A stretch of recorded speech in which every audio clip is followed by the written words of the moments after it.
오늘 우리가 살펴볼 말씀은 예레미야서 52장 말씀입니다. 학자들은 이 52장을 역사적 부록이라고 그렇게 말하고 있습니다.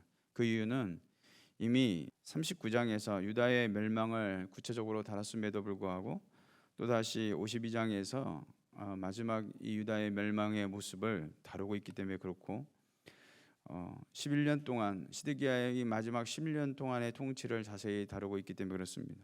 그리고 51장 마지막 절에서 보면 예레미야의 말이 이에 끝나니라 라고 그의 신탁을 마무리한 후에 추가적으로 52장이 지금 소개되고 있기 때문에 그렇습니다. 하나님께서 이 유다 백성들을 향하여서 이 예레미야 선지자를 통해 계속해서 말씀하셨던 것이 무엇이었습니까? 한마디로 멸망이 임박한 이 유다 백성들을 향하여서 철저하게 돌아오라 라는 말씀을 하셨던 것이죠. 그래서 예레미야 3장에 보면 배역한 이스라엘아 돌아오라, 배역한 자식들아 돌아오라 라고 말씀하셨던 것이죠. 이 외침은 하나님이 유다 백성들을 향한 외침이었습니다. 그럼에도 불구하고 하나님의 심판이 임박한 상황에서 유다 백성들은 거짓 선지자들의 이 안전한 말만 듣고 하나님의 엄중한 경고를 무시했다는 것이죠. 듣지 않았다는 것이죠. 결국 이 남유다는 철저히 멸망하고 말았던 것입니다. 그렇다면 남유다는 도대체 무엇이 멸망의 길로 그들을 이끌었는가 하는 것이죠.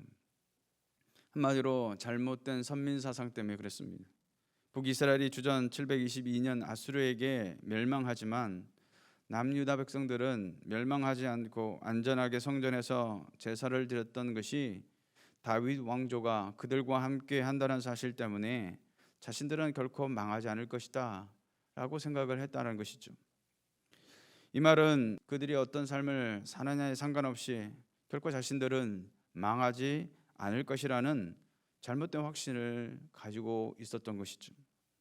예레미야는 바로 이 그릇되고 왜곡된 확신을 책망하면서 하나님께서 하나님의 백성으로서 정체성을 가지지 못할 때는 모든 언약적 요소들을 과감히 거부하실 수 있음을 선포하고 있는 것이죠.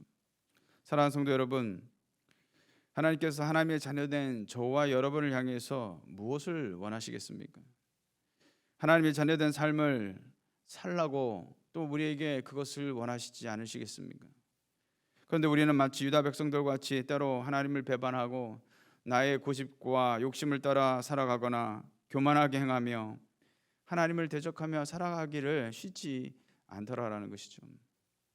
만약 이런 삶이 우리 가운데 여전히 남아있다면 어쩌면 하나님은 이 시대를 향해서 또 저와 여러분을 향해서 우리 성도들을 향해서 동일하게 말씀하지 않으시겠습니까? 배역한 자식들아 돌아오라, 여호와께로 돌아오라 라고 말씀하신다라는 것이죠. 이런 면에서 예수 믿은 것으로 모든 것이 됐다고 생각할 것이 아니라 하나님의 말씀의 거울 앞에 우리 자신을 비춰보고 말씀하시는 주의 음성, 주의 뜻 앞에 우리가 적극적으로 반응하며 순종하는 삶을 살아갈 수 있는 동산의 모든 성도들 되시기를 주님의 이름으로 축원을 드리겠습니다. 분명 하나님은 유다 백성들이 범죄할 때마다 경고하시면서 말씀하셨습니다. 그런데 문제는 들을 귀가 없고 깨닫지 못하며 무엇이 사는 길인지 분별하지 못하더라라는 것입니다. 적어도 잘못된 길을 가다가 하나님의 말씀이 들려질 때에 그 말씀을 듣고 가던 길을 멈출 줄도 알고 돌이킬 줄도 알아야 되는데 그들이 그렇게 하지 못했다는 것이죠. 사랑하는 성도 여러분, 말씀에 대하여 들려지고 깨달아지는 것이 은혜인 줄로 믿습니다. 변화되고 새롭게 되려면 무엇이 문제이고 바뀌어야 할 것인지를 아는 것에서 시작되는 것이죠. 내 문제가 뭔지, 지금 내 상태가 어떤지를 알아야 거기에서 무엇을 바꿀 것이고 무엇을 돌이킬 것인지 보게 되는 것이고 그것을 실천할 때에 우리 삶 가운데도 변화가 찾아오는 것이죠. 인간은 늘 자신의 연약함을 망각한 채 옳은 길을 가고 있다고 늘 그렇게 생각합니다. 여러분 가만히 생각해 보십시오. 우리의 그런 선택들이 바르다고 생각했지만 곁길로 갈 때가 얼마나 많았습니까? 중요한 것은 하나님의 말씀이 들려질 때에 과감히 말씀에 반응하고 신앙의 결단을 할 줄 알아야 한다는 것이죠.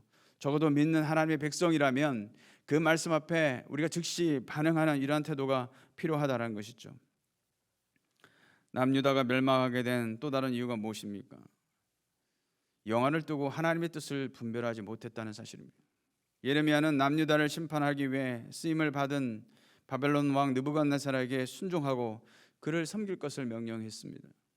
그렇지 않을 경우에는 하나님의 심판이 임할 것을 선포하게 되죠. 예레미야 27장 12절에 보면 왕과 백성은 바벨론 왕의 명예를 목에 메고 그와 그의 백성을 섬기소서 그리하면 사실이라 라고 말씀하였다는 것입니다. 그러나 시드기야는 이러한 하나님의 뜻을 거부하고 하나님을 신뢰하지도 않다가 오늘 우리가 52장에서 읽었던 것처럼 처참한 결과를 맞이하고 말았습니다. 하나님의 뜻과 계획이 무엇이었습니까? 범죄한 유다 백성들을 바벨론이란 매를 들어서 징계하시는 것이었습니다. 그런데 이러한 계획을 깨닫지 못하다가 결국은 철저하게 멸망하고 말았던 것이죠. 사랑하는 성도 여러분, 우리 삶이 항상 흥하는 것만이 하나님의 뜻이라고 단정지어서는 안 되는 것입니다. 때로 무너지기도 하고 실패하기도 하는 것이죠. 여기서 중요한 것은 그 삶이 성공하느냐 실패하느냐가 아니라 하나님의 뜻이 어디 있는지를 아는 것이 중요하다는 것이죠. 우리가 살아가는 삶의 그 자리에서 하나님의 뜻이 어디 있는지를 찾으려고 하는 그 태도가 중요하다는 것이죠. 과연 누가 실패를 좋아하며 망하는 것을 좋아하겠습니까? 하나님께서도 택하신 자녀들에게 고통을 주셔서 괴롭히시는 분이 결코 아니시죠. 다만 우리의 연약함과 죄악으로 말미암아 자초한 죄의 열매들이 저와 여러분의 발목을 잡을 때가 참으로 많더라라는 것입니다. 그러기에 하나님께 나아가 회개하며 무엇이 저와 여러분을 향한 하나님의 뜻인지를 살피시고 그 뜻에 순종하는 인생이 복 있는 삶을 살게 되는 줄로 믿습니다. 오늘 본문의 시드기야의 결말을 여러분 보십시오. 예루살렘이 점령당하면서 도망하였지만 결국 잡히고 말았습니다. 바벨론 왕에게 끌려가 신문을 당하고 시드기야가 보는 눈앞에서 자식들이 죽음을 보아야 했고 또 신하들의 죽음을 보아야 했습니다. 두 눈이 뽑히고 쇠사슬로 결박되어 죽는 날까지 옥에 갇혀 살아야만 했다라는 것이죠. 성전과 왕국은 불타고 예루살렘의 모든 집과 고관들의 집까지 다 불살라졌습니다. 예루살렘 성벽은 허물어졌고 성중에 남아있는 자들과 항복한 자들은 사로잡혀 갔으며 성전은 철저히 파괴되어 금과 은은 모두 가져가 버리고 말았다는 것이죠. 사랑하는 성도 여러분, 한순간에 모든 것이 무너지고 말았습니다. 심지어 성전마저도 우상을 섬기는 이방 사람들에 의해 철저히 파괴되고 말았다는 것이죠. 철저히 파괴되는 모습을 본 유다 사람들은 아마 이런 말을 했을 수도 있습니다. 도대체 하나님은 어디 계시기에 백성들이 죽임을 당하고 누락질 당하는데도 가만히 계시는가? 그러나 과연 유다 백성들이 이런 말을 할 자격이 있는가라는 것입니다.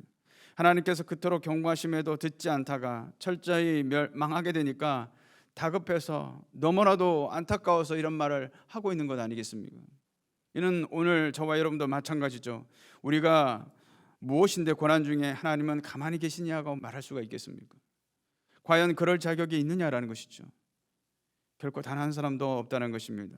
하나님을 함부로 말하고 판단해서도 안 되는 것이죠. 그럴 시간이 있다면 우리 자신을 깊이 돌아보는 것이 더 지롭지 않겠느냐라는 것입니다. 사랑하는 성도 여러분, 이 세상의 그 어떤 것도 하나님께서 지켜주시지 않는다면, 하나님이 보호하시지 않는다면 모든 것이 쉽게 무너져 버리는 모래성과 같을 것입니다. 아무리 내가 건강을 위해 다이어트를 하고 운동을 열심히 하면서 애를 써도 그 건강을 하나님이 지켜주시지 않으면 소용이 없다라는 것이죠.